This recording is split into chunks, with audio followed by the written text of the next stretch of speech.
Palanasa proposananira Tirsurya Wetalira Sanging Salanidhi Arsa madangi jagat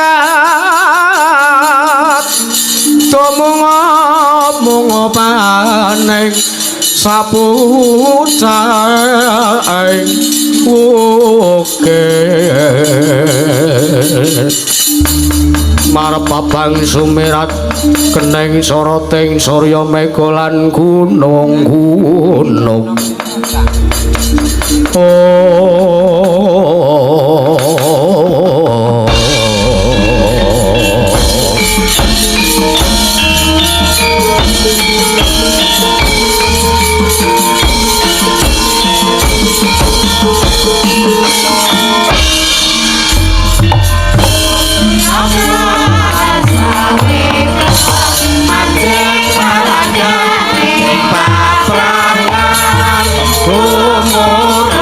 Siapa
murahan ngarane ngajuren kong maguru kongso kong maguru kongso tatan kadya putula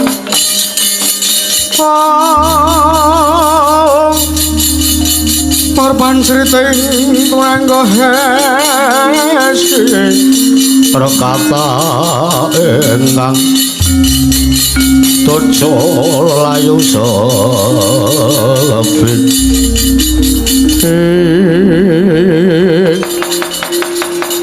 Kakang Antasena piye ni kriwikan dadi grojokan geguyon dadi tangisan rapopo nek pancen niate awake dhewe iki niate apik mergo kowe ra ya ngerti dhewe aku karo kowe siji bisa geni loro Antasena kuwi dadi anak sing ora iso ngabekti karo wong tuwa ora iso munjung sopan santun unggah-ungguh awake dhewe kuwi ora iso iya nek ora kanthi kaya ngene carane ora bakal mungkin awake dhewe iso ngetokke bektine awake dhewe marang wong tuane awake dhewe ya kuwi para Pandhawa. Ya aku sarujuk, Kakang. Aku mathuk lan apa kang dadi panemumu. Lah iya. Tur aku ra ya wis omong karo kowe. Nek ora kaya ngene carane wong wis anggene iku ora iso basa, ora iso ndodhok, ora iso tata krama, ora duweni unggah-ungguh. Mongko suwargane wong tuwa mono pakartine anake sing apik pakartine anake sing becik lah iya ya senajan to dikaya ngopo awake dhewe iki putra Pandhawa ya sak iso-iso awake dhewe nungsung bekti ngersane para pepunden Pandhawa ya karo bapakku ya kabeh wong tuaku para Pandhawa lah iya mergo nyatane sejatine negara Ngastina kuwi darbahe para Pandhawa ni ya mung dhisik Simbah Destarastra kuwi dipasrahi ning ora amanah. Amanah ki apa meneh? Ora tegese ora jujur ngono lho ni. Malah kelungguhan dinehke anake ya kuwi Pak Duryudana, paribasane wong ngemut gula krasa legi, emoh nglepeh. Kamangka mung dipasrahi mung dititipi Simbah Destarastra kuwi diweling karo Eyang Abiyasa sok nek Pandhawa wis gedhe negara Ngastina balekna marang panguwasane para Pandhawa nek ya kuwi mau lho nik. Lah iya to Kang. Sejatine ket mau ki awake dhewe ya wis ngelingke, wis nyemoni karo Pak Duryudana sak Kurawane. Lah iya. Nek malah Siwa ngawangga sajak yadreng kepengin ngrungkepi negara Ngastina wis ben wong tuwa tak gawene wirang. Engko tak sengakane tak tatonane atine ben iso mikir aku kok mangkel rasane ning atase Pak Dekarna kuwi isih tunggal getih tunggal rah isih satrah kae Pak Dekutuse Pak Deku. Lah kok iso teko mbelani Watangkara murka Budi Candala ngono nih wis. Kowe lungguh kene sing apik Kurawa tak pethukne kae cetha arep ngrangket karo kowe. Tenane iki tenan wis to. Olet Antasena ki ora tau ngapusi. Wis gage. Kowe wis ngaso wae, kowe lunga sing adoh syukur bagi. Kurawa ben Antasena wae sing methuke. Wah, jan matur nuwun ya Kang aku seneng kowe Kakang kowe. Ah sing ngono kowe ora. Gonjang kencing langit kelap-kelap katon. Kencang alis risan mawe kandru.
dalan ning dalan akeh wong mati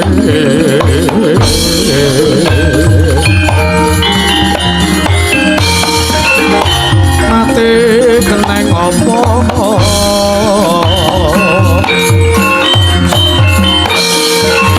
mati den kang ning ngaya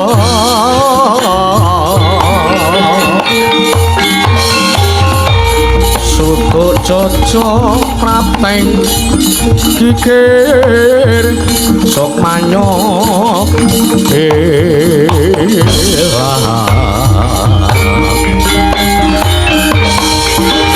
batan kariku mlintir aglam begagah kaya ndo mentang-mentang kaya Gendhiwana Sena kowe bola-bali bocah bayi wingi sore ora kena dielingake wisanggene ku ora duwe wewenang tumrap negara Ngastina lha kok dadi melu-melu perkarane wong tuwa negara Ngastina kuwi sing menang mung Pandhawa lha wisanggene wong liyandrayan kok wani-wanine njaluk negara Ngastina ki anggepe duwe wenang apa sik Sotama iki, Lik Sotama iki. Ya, dasar para nyata.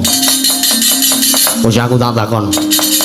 Sing pok karep sing pok omongke nek wong liyandrayan ki sapa? Wisanggeni. Wisanggeni ki saiki anake sapa tak takon. Wisanggeni kuwi anake Janaka. Lah, Janaka kuwi panengah Pandhawa. Ya to? Ya. Wisanggeni ki anak turune Pandhawa. Kok kowe muni nek negara Ngastina sing menang melu ngurus ki ming Pandhawa lah anggepmu Wisanggeni ki anak tukang becak ngono piye usah gelemmu dhewe leh ngomong aku ora berduli aku ora melu sing baku Wisanggeni gelem mendho apa ora kowe barang kowe iki sing tuwa kowe iki sing gerang kok malah ngewangi karo Wisanggeni kudune kowe iki ngelingke minangka kakangne kowe iki ngelingke ora kok malah kaya ngono cangkem.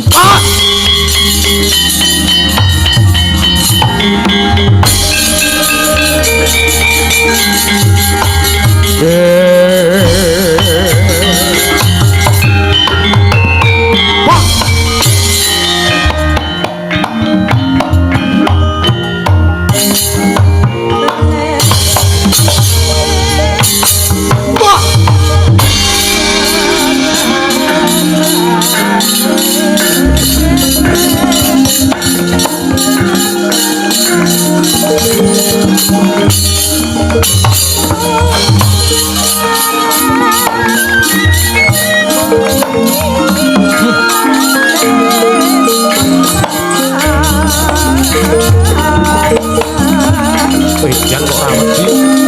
Wah.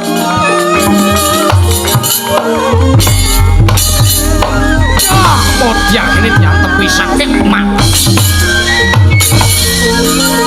Oh.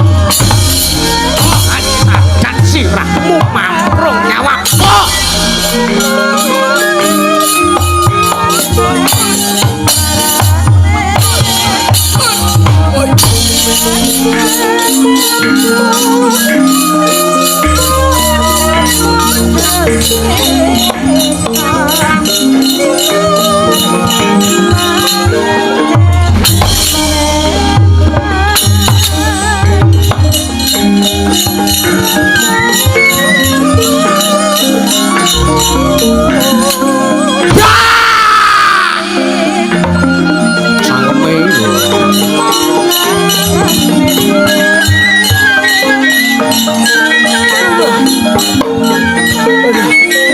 Good.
Menelang mripat ganteng.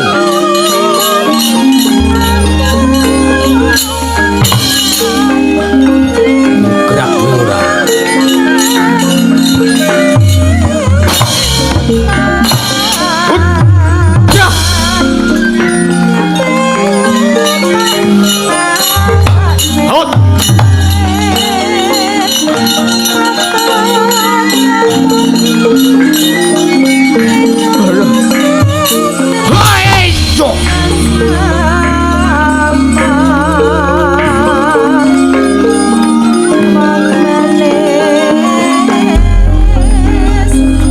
Ayo liane maju wis benane kene wae.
Salah ono seno.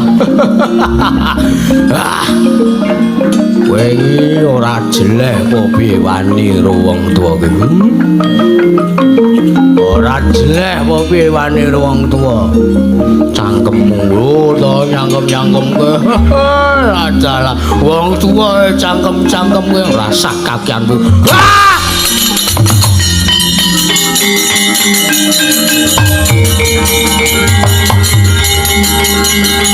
Oh! Ayo, apa mbok kira aku wedi karo eno-eno?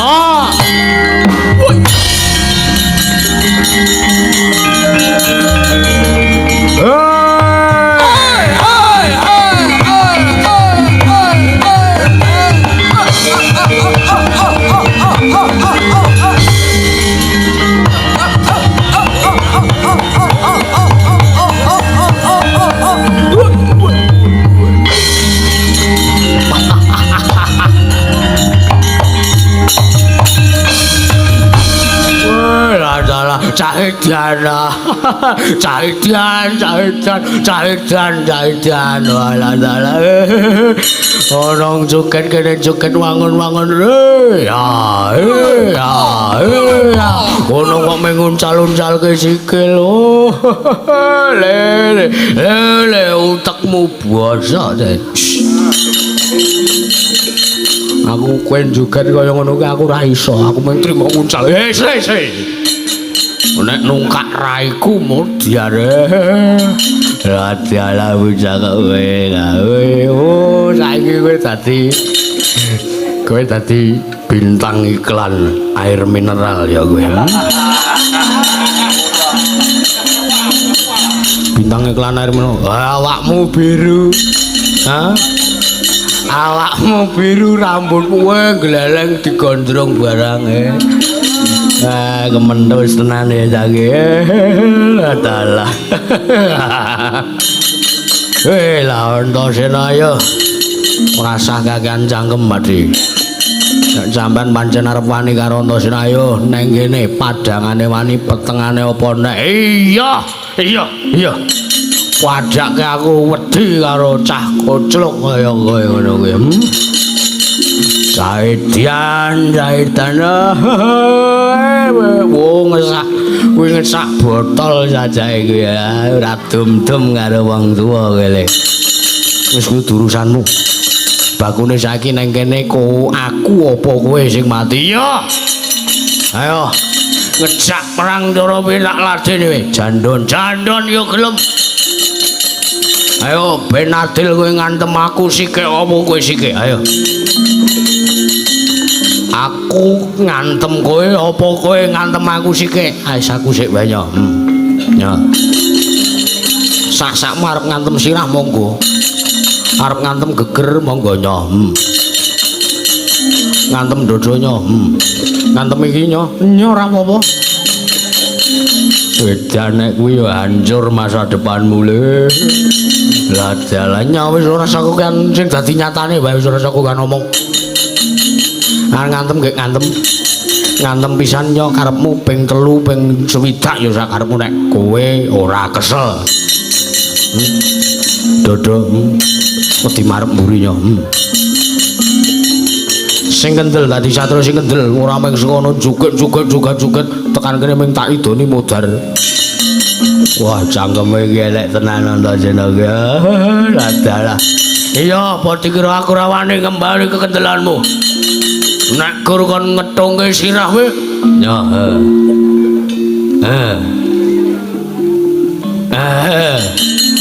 Sing suwe aku cahno padake ra suwe.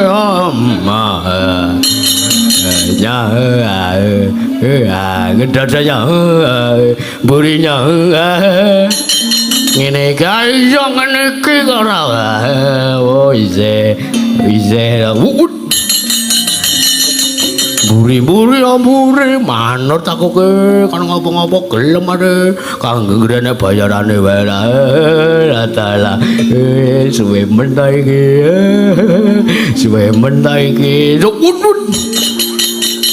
wae lah bros yo modiar tenan iki aduh dian iki ade wis ngantem iya nyo tak antem sik kowe cah nom sik ora kena ndisi wong tuwa ndak irunge gedhe nyo irung gedhe malahane iso tak nggu mergane nggonku mung cilik kok malahane nganggo irung bae wah lambene elek tenan wis ditata le wis sak serumu lah ngono iya sak seruku kandhane kok ngeyel piye kon ngantem cangkeme ngece tenan ki jake wantem serune kaya ngono kok wis ngantem to wis wah ora krasa wah ngece tenan iki ora menghargai lek aku ngantem iki ya wis ora sakuan ngomong ora seru sisan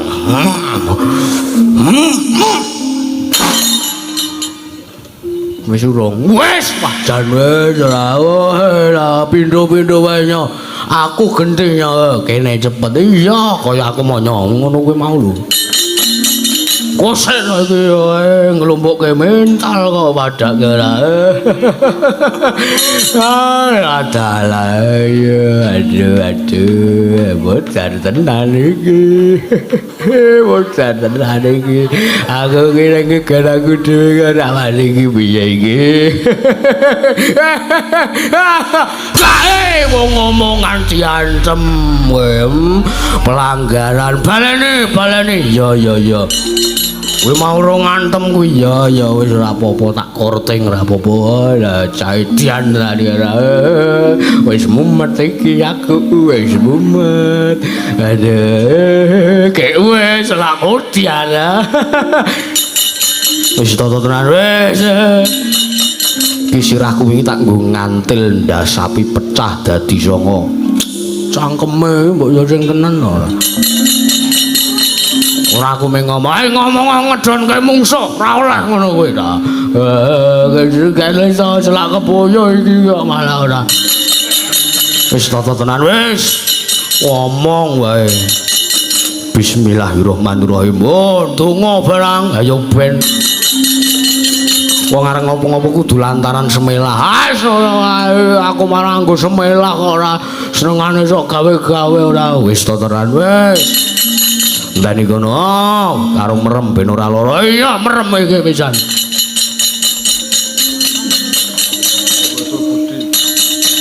lho seno sik enteni kono to enteni piye aku tak nyepake tenaga iya merem aku pisan iya Adalah iki suwe meniki ya adalah suwe meniki ya ada suwe ne raja mak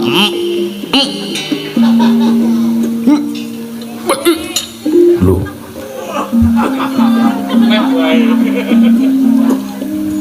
merem cepet kake kowe ngopo indak-indik nang kono wis cepet. Aduh, tenan iki ya. Aduh, kele santasen kele. Curang kowe nggawa pukul aspal.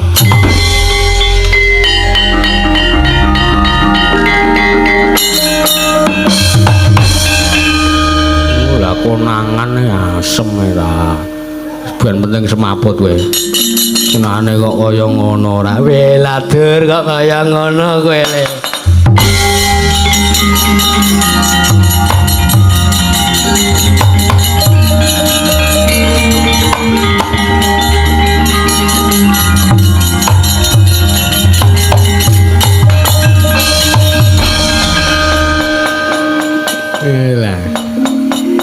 Aku ora sumbut karo le madang imbuh ping 5 entek rendang sak baskom iki mau anggere arep imbuh man tenan man rendange enak tenan man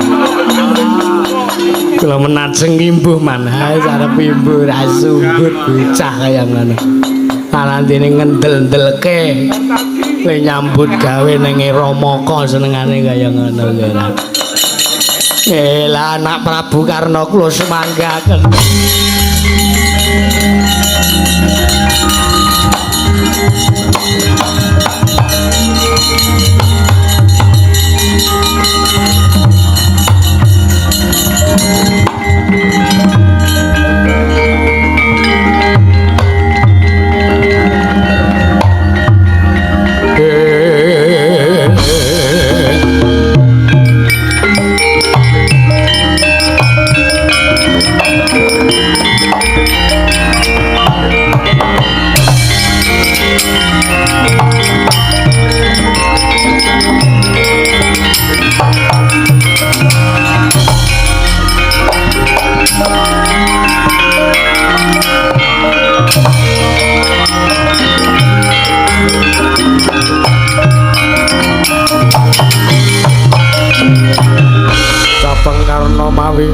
Wingis katon lir landheping Trisula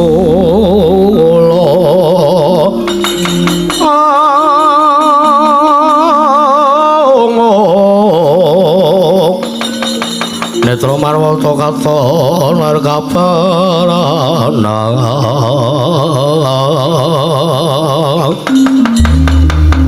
oh manus maring jajalan sekepaning baune iblis lanat Antasena. Pakde ngawonggo piye Pakde? Kuwi lah teko ngilang-ilangi temen pangkartimu. Kowe iki minangka lancur pendhala kok dadi ndombani kelan adimu. Nganti kadang-kadangku para sata Kurawa bubar mawut merga saka trajanganmu Antasena. Sik iki tak terangke, saiki tak terangke. Kena ngapa kok Wisanggeni ora dikeparengake nyuwun ngambil negara Ngastina? Mongko nek Wisanggeni dilegani. Wisanggeni iki nek dilegani ora ketang ping 5 menit. Ora sah suwe-suwe 3 kedheping peninggal wae. Wisanggeni nggone dadi ratu ana ing Praja Negara Ngastina iki Wisanggeni wis ayem, Wisanggeni wis seneng.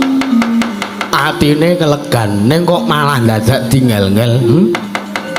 Guna mau ki nek ora nek sampeyan ning Datulya Praja Negara Ngastina kuwi malah wis rampung perkarane ora kedawa-dawa ngasih kaya ngene. Tur nen pun sewu, Negara Ngastina ki tak takon, Negara Ngastina ki sejatine ndarbeke sapa?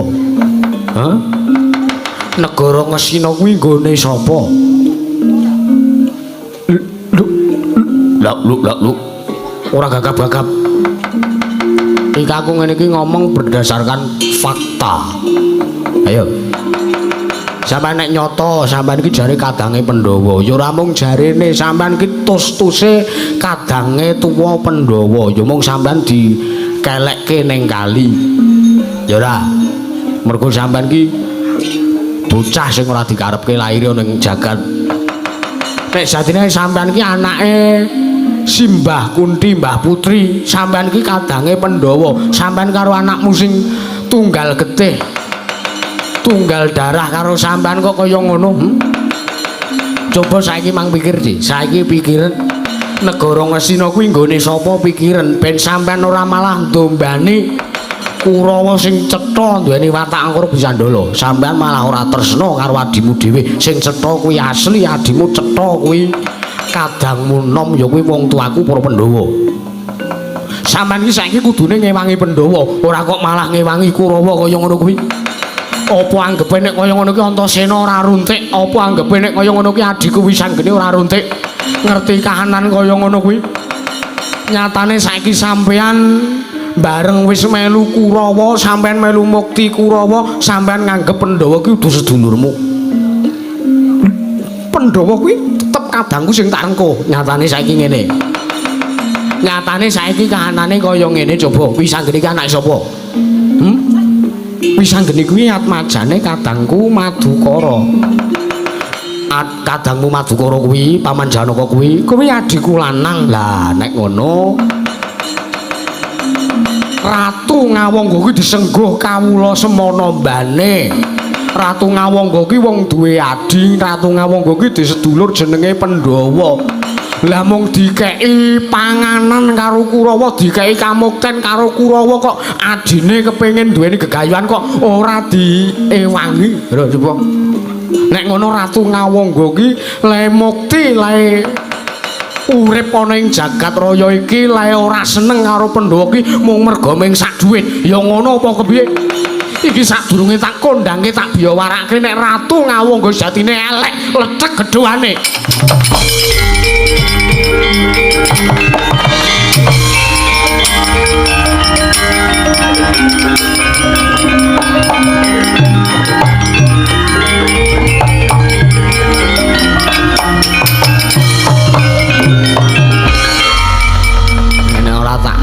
Sisan ben mudhar tenan. Senengane kok wong tuwa ki kudune ki iso milah, kudune iso milih. Wis blereng kadunan ya wis dhewe sak karepmu. Sing penting kowe tak ngonoke ya muga-muga iso mikir, iso milih dalan sing padhang, iso milih dalan sing apik ben ora mung merga dinae panganan enak, ming merga dinae kamukten, ming merga tumpake mobil karo Kurawa njur lali karo adine dhewe. Ya wis ora apa-apa, ora apa-apa. Aku ikhlas nek pancen Pandhawa arep didoke saka Pak D Karno, aku ikhlas kok. Tur ya ora pati ya penting-penting banget anggap. Wis sing baku ayone Wisanggeni Negara Ngastina digepuk perange ni. Ayo Kakang Antasena.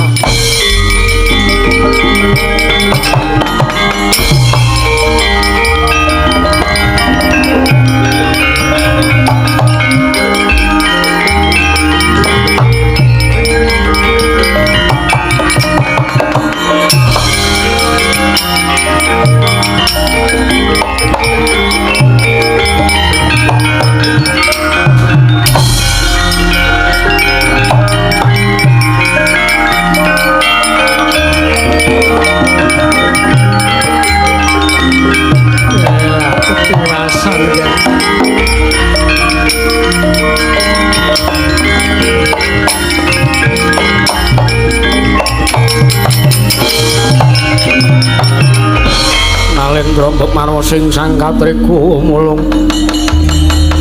mulung mangromahing wadya karata kura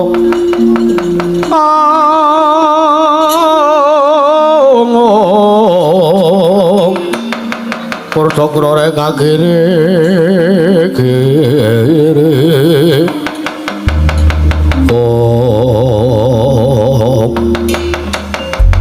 ketiwasan anak Prabu ketiwasan kados pundi Pamandarya iyalah Antasena kalian pun wisang geni saya ngegirisi trajanganipun mboten kenging dipun emotaken ngantos anak Prabu Karna dipun suwarani nganti kondur tengah wangga pripun iki perkawis kula pasrahaken dumateng paduka anak Prabu Duryudana jagat Dewandara Pamandarya wonten paring dawuh kula kinten kawontenan menika sampun boten dipun owahi melih criyatanipun menika sampun kudrating Gusti lajeng keparengipun anak Prabu Duryudana kados pundi awi kula dherekaken sowan wonten kersanipun Kanjeng Hyang Betari Durga Dandang Panguri nyuwun pitedah supados wisanggeni kalian Antasena saged mendha karepanipun monggo kula dherekaken anak Prabu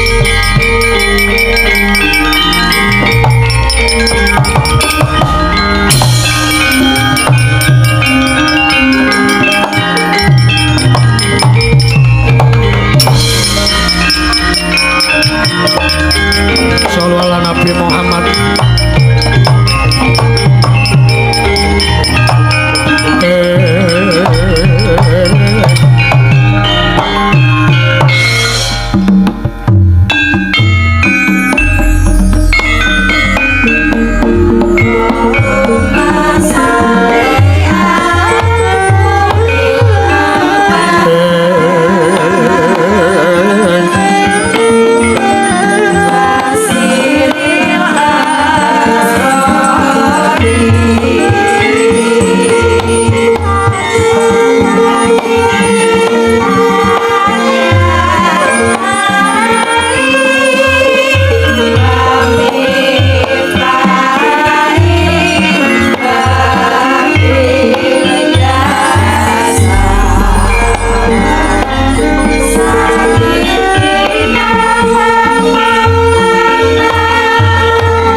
sekar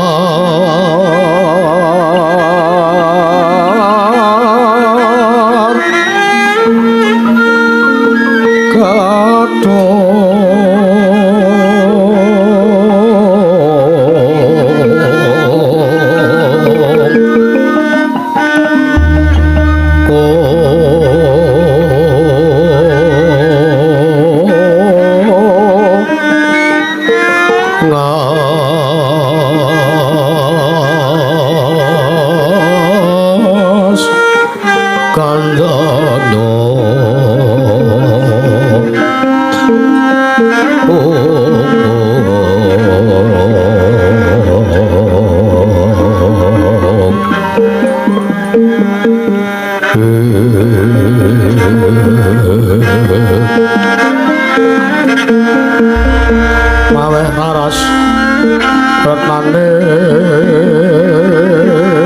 griya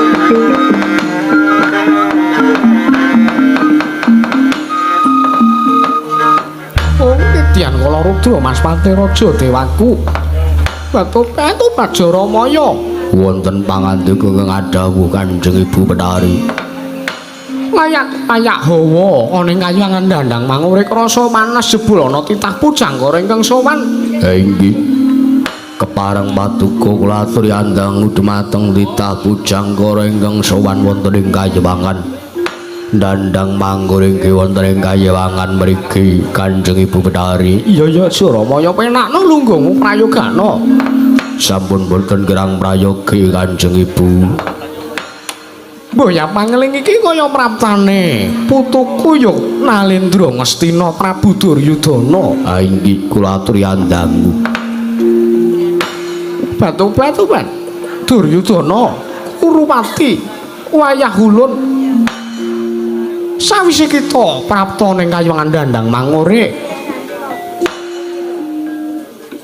padha kanthi raja sak prapta kita Duryudana Jaka Pitana kula namen pasang Klimantabi kinependong kula duni dumawahi tawang tuwang Kanjeng Hyang pareng paduka miji dumateng bisawanipun ingkang putra pun Duryudana ing Astina wilujeng bisawan kula mboten panggalangan setunggal punapa kemareng kula ngaturaken sembah bakti kula kunjuk sandhap foto paduka Kanjeng Hyang Bathari Durga Kanjeng Hyang Permoni batuk-batuk padya sembah bakti kita wis ulun tampa ya lewat pangestu ulun tampanono ya nggih sampun kula pundhya karya jimat paripi dayana ing kasantosan ora luwih prayogana kon mununggu inggih sampun boten kirang prayogi boya pangling Pati Sengkuni uga prapta ning kene inggih Sang Bathari ingkang abdi plasa jenar pun Sengkuni kula ngaturaken sembah bekti kula kunjuk Kanjeng Betari. Ya Sengkuni ulun tampa pangestu ulun tamanana. Inggih sampun kawula pundi. Karya jimat paripe dayanana ing kasantosan Sang Betari. Duryudana boten paring kadhawuh. Apa to kang dadi sabab lan wigatine wondene jeneng kita sowan ana ngarsa ulun. Teka gawe kaget mekasan para bangsaning Baju Barat. Para bangsaning Bajul Barat Jem Setan mri pelayangan padha lunga. Padha maut merga ngrasake hawa panas ya gara-gara ingkang sumundul ning Awiyat Kuruwati. Sewu-sewu kalepatanipun ingkang wayah pun Duryudana kula tadhawadana. Kula nyuwun pangapunten Kanjeng Hyang. Karena awit saking kula menika bingung nyumurupi kawontenan praja negari Ngastina dinten sakmenika ingkang dangu sansaraning dangu ingkang wayah pun Duryudana mboten saged ngayomi dhateng sangjaring para kawula Katitik wekdal punika negari Ngastina sampun bedah. Para kawula kula inggih kawula Ngastina boten mangertosi ingkang sami boten mangertosi kendhang ki puling lelakon pojok leret ing kawontenan teko kasembyang ngaratan pabaratan Kanjeng Hyang. Lho sik. Teko dadi kita matur kang kaya mangkono ana kahanan apa ning Prajanegara Ngastina? Mekaten Kanjeng Hyang. Sayekti rikala semanten tigang Candra kapenggerenggeng panyapun Duryudana nampi nawala saking anak kuling Dresila geni pun wisanggeni. Surasaning nawala wisanggeni menika kepengin dados nalindra wonten Prajanegari Ngastina boten ketan sawetara. Nanging kula menika gadhahi raos kuwatir waskuwatos menawi sapangking ngantos wisanggeni nglenggahi kedhaton negari Ngastina mangreh sajaring para kawula praja negari Gajah Uyung menawi ngantos ing samangking kadang-kadang kula para Pandhawa nyuwun wangsul negari Ngastina tartentu kalian wisanggeni dipun maringaken dhumateng pun para Pandhawa. Lajeng sapangking kula ajrih menawi ingkang wayah pun Duryudana boten gadhahi derajat pangkat.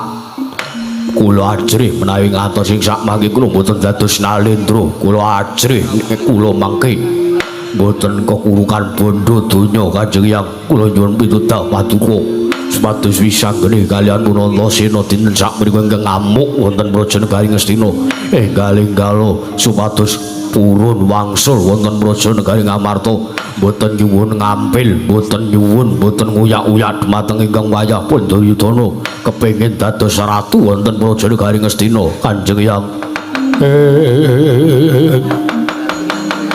Putra Pandhawa tata katiwisaya Indri aksara maruta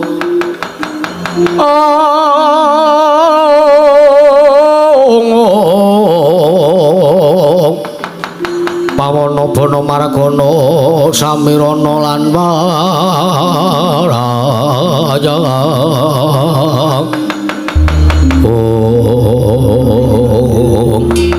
Tobat. Iya Ger ya.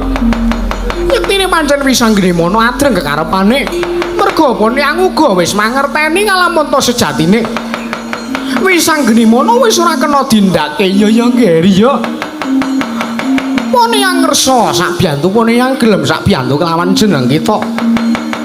Nanging malayogane jeneng kita wadul ana ngersane para Pandhawa. Wektu dina iki mula sowan ning Prajanegara Ngamarta wadula karo para Pandhawa. Yen to pakartine anake ya wis wisanggeni wis nrapancak rajang perbatang. Ning atase negara Ngastina kuwi menang bali marang panguwasane para Pandhawa besok ning perang gedhe Bratayuda. Lah kok teko dadi wisanggeni duweni pambegan pakarti sing kaya ngono. Lajeng kersa paduhing samangke kados pundi? Mune yang gelem sak biyantu kelawan jeneng kita nanging kita wadul marang para Pandhawa. Kula kedah sowan wonten Prajanegari Ngamarta. Iya. Papandarya Wonten maringa dawuh kados pundi mriku? pun diestaken kemawon dawuhipun ingkang Hyang pun Sang Betari Durga nggih anak Prabu. Baik. Nek katon kula mung sedika ndherek dawuh paduka Kanjeng Hyang Betari Durga. Lano dinten sak menika kula bidhal wonten Prajanegari Ngamarta. Nyuwun senjata pitulung kalian mun para Pandhawa. Iya sing ati-ati aja kaya bocah cilik ya Duryudana. Tak pangestoni ya Duryudana. Iya, Kanjeng Hyang matur sembah.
carian putra lamun gawekasan Yeka wisanggeni maya wisanggeni maya Wisnu Pratenta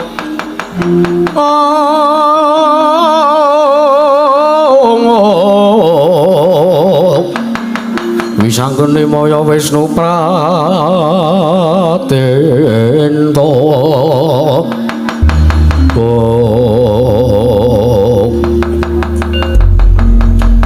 Kaya pangling iki pratane wisanggeni Betari Durga ya dasar kepara nyata ana wigati apa wisanggeni pratana ing kene aku goleki beburonku aku goleki buronanku batu-batu Pak ana kaya andandang mangor iki ora ana wujuding kidang menjangan mergo lan sak miturute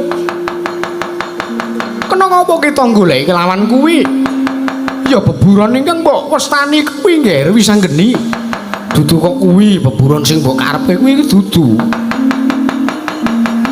Kakang Antasena piye ni diomongke ora iki omongke wae wis des cek sat set das des ngono wae bolone mase kok maneh iya iya Betari Durga piye wisanggeni blaka suta blakotang terus terang aku ora trima mergo aku mau ngerti glibete Siwa Duryudana sowan ning kene aku ngerti sing tok aturke sing tok ngendikake sing tok omongke karo Prabu Duryudana apa yen to sejatine arep ngendhake kamurkane wisanggeni yektine aku ki mung ora trima aku mung ora trima ning atase Ratu Ngastina kok jireh getih wedi mati meng karo bayi wingi sore ming sak wisanggeni lah wae lah kok wedi yen ngono apa dikira wisanggeni ki ora wani karo sing jeneng Betari Durga lho kok sik teko jeneng kita matur kang kaya mangkono wis sing bako aku ora nrimake anane Betari Durga ngewangi kawan Prabu Duryudana ya Siwa Ngastina nek isih kena tak endhake gelem leren apa ora nggonmu ndombani Kurawa batu-batu Bajarama iki piye kula piyambak ugi ndrodhok niki Kanjeng Ibu pun dipun sendikani mawon nanging mengko aku ora bakal mboyantuk bebungas kok atmajaku ya wayahku ya Duryudana wisanggeni apa yektine yen to aku ora ndombani nglawan Marasata Kurawa wirang mebarang ning atase kula niki dewaning Gandha dewaning Mangrencana teka ora ngewangi kelawan sak pepadaning titah teka ora ngewangi kelawan titah ning atase kula niki Jawata oh yen ngono kowe ora kena tak kandhani Kakang Antasena piye ni diamuk sisan kayangan dandang mangore wo titenana kayangan dandang mangore janji ora nglumpuk ora nglumpuk apa to sakjane karepmu ki sok kepiye to nglumpuk karepku karep nglumpuk janji ora luluh atine tak ngamuk sisan Betari Durga janji sing ngewangi karo Sata Kurawa Antasena ngamuk ning kayangan dandang mangore batu-batu Bajarama ya iki sedika wis kakang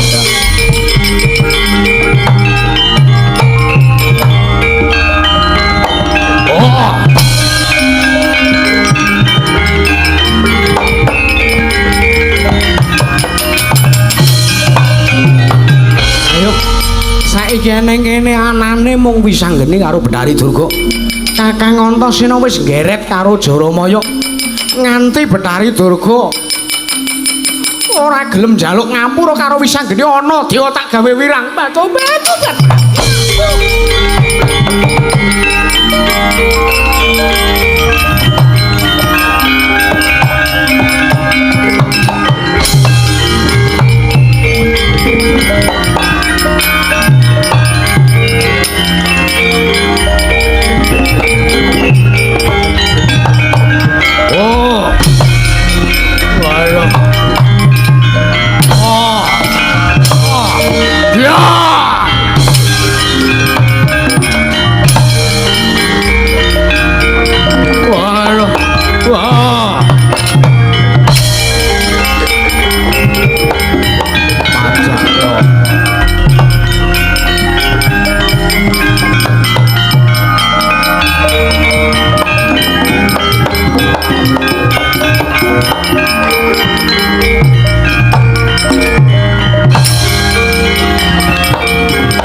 Kanan kayangan Dandang Mangure. Iya Kakang. Iya. Iki malah dadi wektu sing apik. Wektu sing apik lirmu piye? Ora iki Dandang Mangure rak komplang. Lah iya. Bajul barat kabeh du melayu ben tok mau anteme kabeh. Lah iya Kakang. Iya. Kakang Antasena, Piye? mungguhmu yen aku dadi ratu ning Dandang Mangure ngono wae kepiye? Ora edan lho kowe, aku ora edan. Aja edan lho nih, aku gah lho nih, aku gah tenan lho nih. Wis to aja ngeyel to. Sing arep dadi ratu ki sapa? Kowe. Lah ya aku sak karepku arep nglungguhi negara ngendi wae sak karepku. Ora ning iki kudu negara, iki kayangan. Engko nek kena walating dewa, eprek. Aku ora wedi. Wah, edan aku nek apa-apane ora tanggung. Wis to manut karo aku to Kakang Antasena. Mbangane kowe tak lereni lho, lek mung ngetutke aku. Ya wis. Wah, dilereni aku ora entuk ditenan iki. Wis ayo mlebu ning kedaton ning jero kono ayo golek sandangane Betari Durga mbok menawa iso tak nggo. Ah, iso. Ya wis ayo aku wis manut karo kowe wis. Mbangane to umpreng-umpreng wae aku.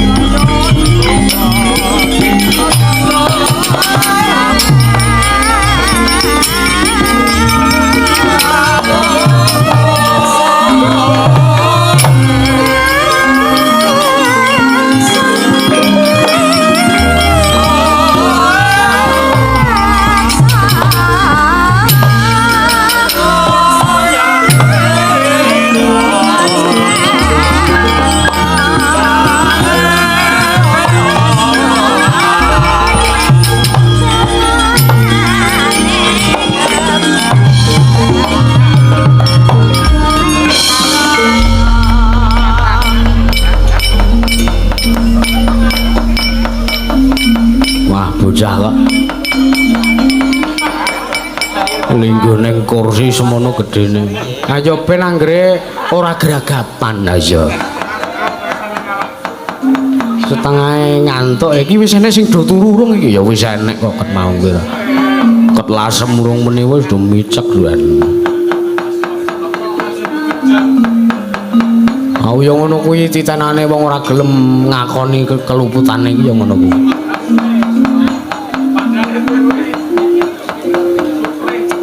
Tak golek sandangan yo Kang. Aja. Sing wangun aku gak nek kowe kembenan ora. Aku kembene Betari Durga tok nggo. Ora paling mung daster. Sing tenanan wae kok ora. Iki piye Kang? Ora rene.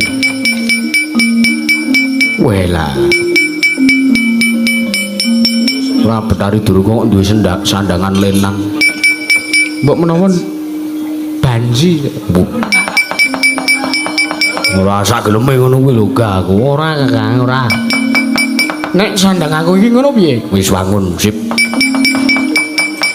Ya mung gelungmu tak iculi, Tak ore tak lebokke ning kene iki. Welok. Nih, Piye Kang? jamangmu kegeden. Yo ben Nek kowe mengo ora melu mengo jamange. wis ben to Kang aja ngomongan bae to. Terus patihe sapa? Patihe ya kowe kok ora. Ora njur kowe arep dadi ratu, jenengmu sapa? Aku arep dadi ratu ning negara Dandang Mangure. Jejulukku Prabu Wisageni ya Prabu Candrageni.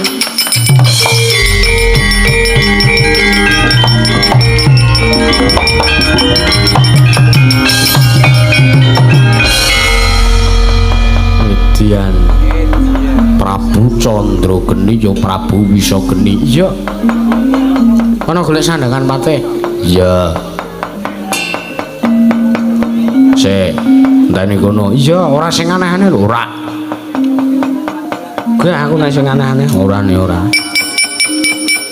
Nek iki piye? Gorene coba.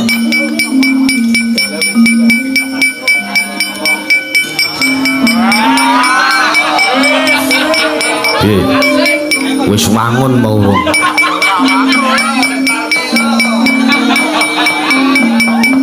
Nek dinyang wong aku ora tanggungan lho. jan wis ora. Aku kaya sinden kick off. Lambemu ora. Liyane Kakang. Ya.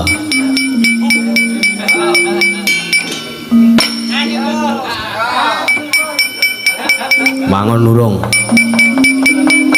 Kok kaya waloya. Telek kowe kene. Liyane Kang. Ya.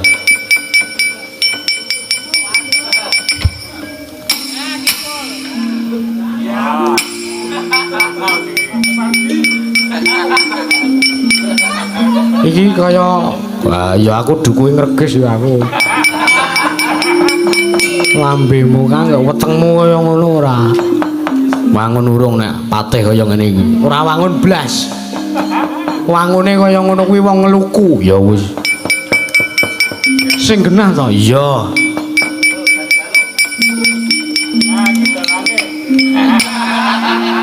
Dalange matane ora.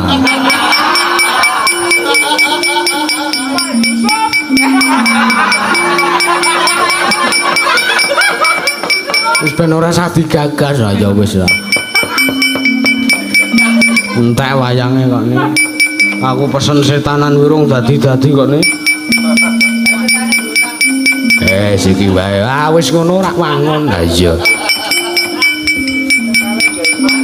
Wis kare arep nganggo jeneng sapa? Patih Bromo Kumboro. Wangun ora? Ora wangun blas. Patih Gomblo. Wangun ora? Ana kek gawe lagu kono ora ngono to ni. Anu wae. Patih nata bata sedasa mangku wanita lima tanpa busana sedaya piye. Wangun ora? Gedawan tur saru ka aku liyane. Liyane Kakang. Patih Jaya Endo. Wangun ora? Ora wangun liyane. Patih Surabadruk. Ora wangun.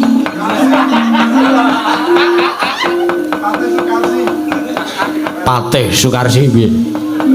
Patih desa apa piye Patih kok Sukarsi iki?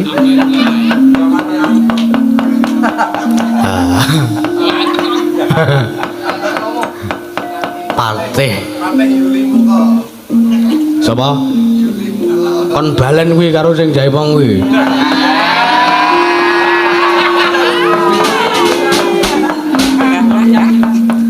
Beda keyakinan. Patih semes gundule. Patih semes kaya dengkele atas. Patih Jaimin piye? Liyane to Kang sing wangun to ya mosok ora iso mikir jeneng sembolah. Patih Tirta Kamandanu. Wangun ora? Kowe ngerti ra werdine Tirta Kamandanu ki apa? Tirta ki banyu, ya. Kama ki wong. Terus Danu ki wong lenang. Tirta Kamandanu, Tirta banyu, Kama wong, Danu lan banyune wong. Wah, aku gak kowe. Ora kok ya entuk jeneng iki bareng. Liyane to Kang Patih. Sapa ngono lho sing wangun? Patih. Wah, mataku kurang gede nek kaya kowe nganggo jeneng kuwi. Patih.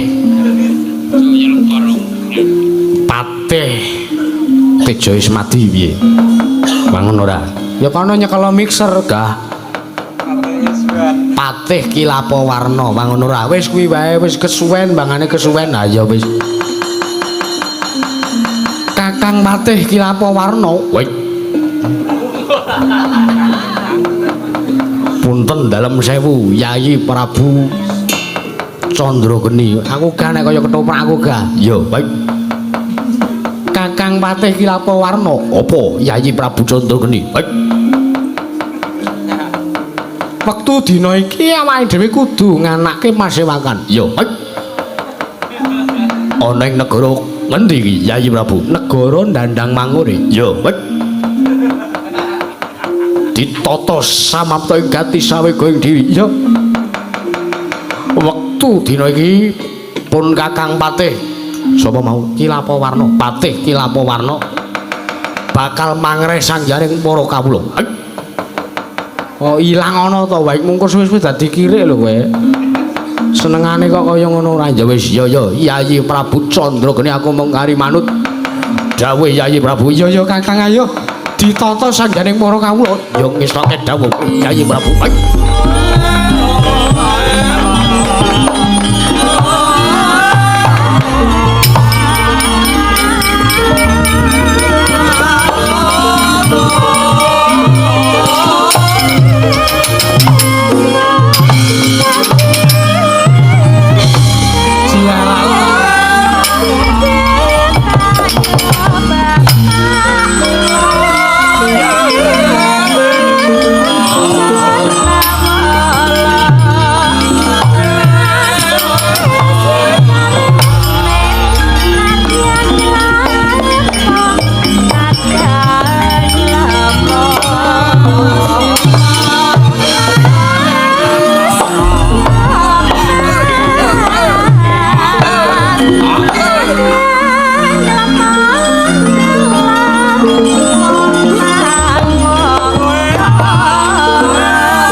Dadi ratu. Ana kayang andandang mangore anggepe ndandang mangore iki papan sing bahen-bahen. Lah to piye sobat kula niku nyuwun pangadilan.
Saya dalu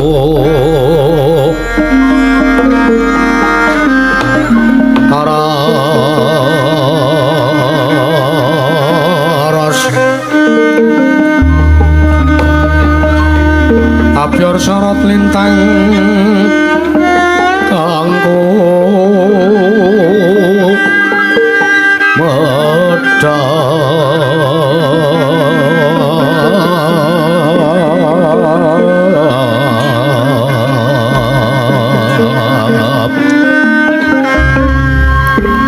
Tete Sonya Madya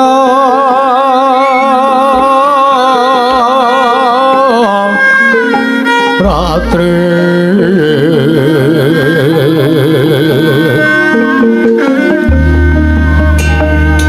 lumreng gandaning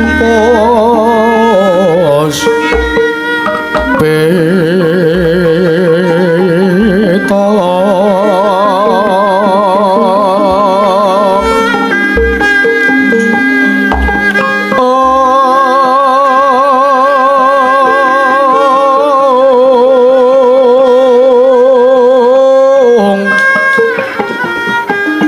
karengganing putrane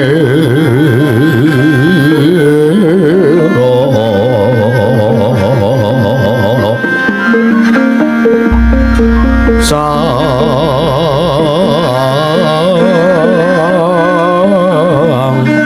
Dwijawara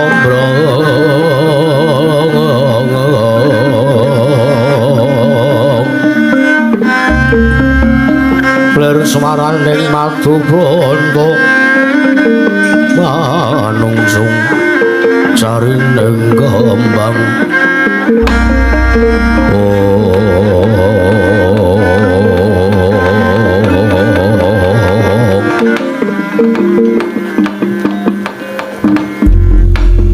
ler tandure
juruning ora tridring wonten ingkang kacarita amung Sang Hyang Pratangga Pati jedul saking Brangwetan kalingan mega sarta gunung-gunung parang kang bisa murbawani jagat raya dupi tantasing kamanten dewasane no wau kawususa wancine wis kancik goro-goro Sukramangkara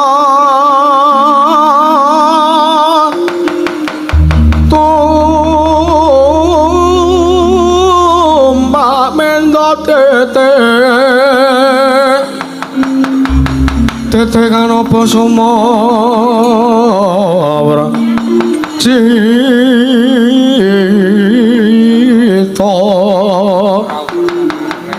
anggara rekata Buddha Maesa Respati Mintuna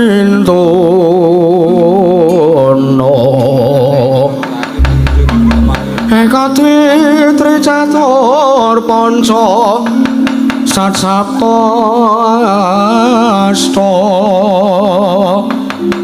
Asta Nawadasa